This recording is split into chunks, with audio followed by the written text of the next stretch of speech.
Hey guys, so if you've been paying attention to the specials choice board on your distance learning, one of the choices this week was to do an op art project, and I'm going to go ahead and show you how to do that.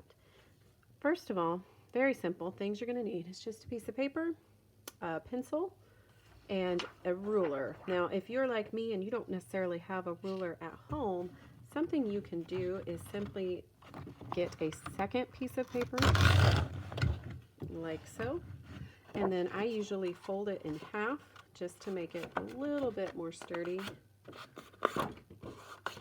like that. And then I use that edge that's folded to create a straight point or a straight edge for my ruler. So let's get started. Now, op art is a type of art that's based on optical illusions, which were really popular at the time that the op art movement occurred.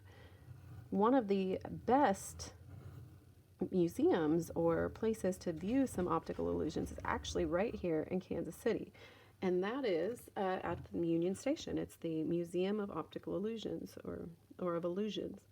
So if you get a chance, I would definitely check out their website and see if you can do some virtual tours of their exhibits, and you'll get a chance to check out some op art as well. Now, for our particular op art, the first thing you're going to do, just like I did, is trace your hand and then make that extend off the page.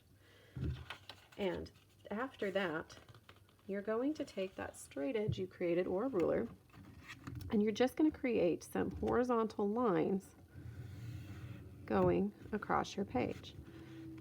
Now, a horizontal line is a line that is straight going from side to side. Now, every time you get to where the tracing of your hand is, you're going to skip that portion. Now, I always try to make sure my lines stay at least somewhat, let me flip that over there, somewhat close to the same size. I think that helps. And if you notice, I stop and jump all the way as I go down the page, skipping where the actual object is that I drew. In this case, I drew a hand, but this really will work for any 3D object that you choose to draw. All right, let me finish this drawing portion up for you.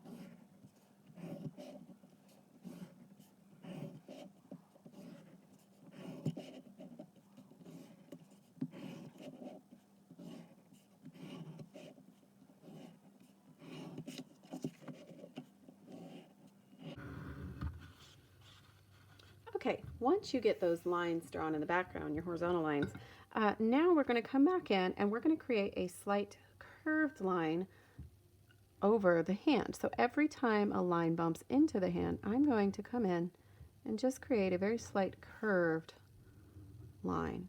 And what that's going to do is give the illusion that the hand that you drew actually is a real hand that comes up off the page.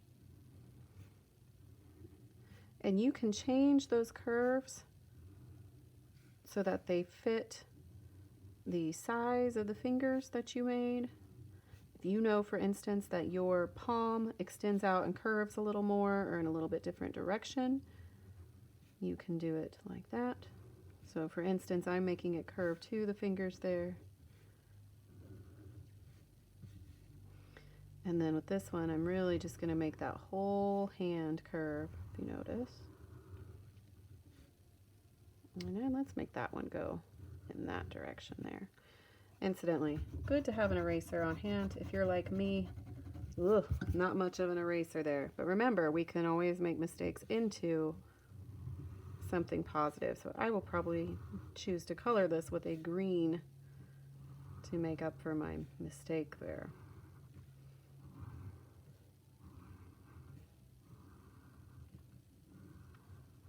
So Now it looks like that pops off the page. Now you can choose to leave it like this. You can color it any way you would like to color it. As I mentioned, I'm probably going to use a green for part of my coloring. And let's go with a blue. And when you color, what I would suggest doing is this. When it is near the hand, I would suggest pushing a little harder around the edges of the hand and getting just a little lighter towards the center. So a good tip for this, a good way to do this, is to start by coloring the whole thing light and then just going back over those edges.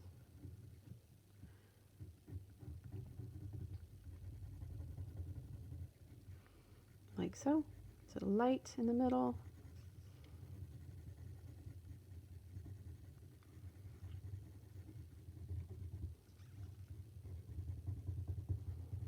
And a second layer over the edges to darken those up a little bit so that it really starts to pop out at you. Now on the in-betweens, you can kind of decide if you want that to be very dark or light, but you want it to definitely be all the same shade between your fingers so that the fingers themselves and the hand itself stands out. I'm going to go and finish this row for you and then let you guys have at it. So by creating a darker, where I'm putting more pressure on the background and going with a lighter color on the fingers themselves, it does make them stand out, which is really kind of the goal of the project, to create that optical illusion. And remember, op art is art based on an optical illusion, or a trick of the eye. We talked about that in our second grade classes this year. And for more information, as I said, please go to the Museum of Optical Illusions here in Kansas City at Union Station, once we're allowed to go back out, that is. Please don't try to go there now.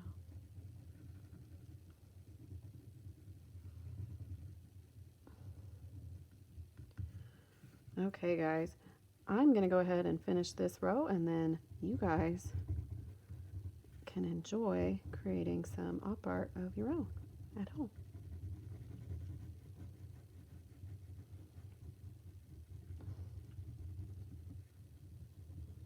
All right, and as you can see, it starts to pop out of the page.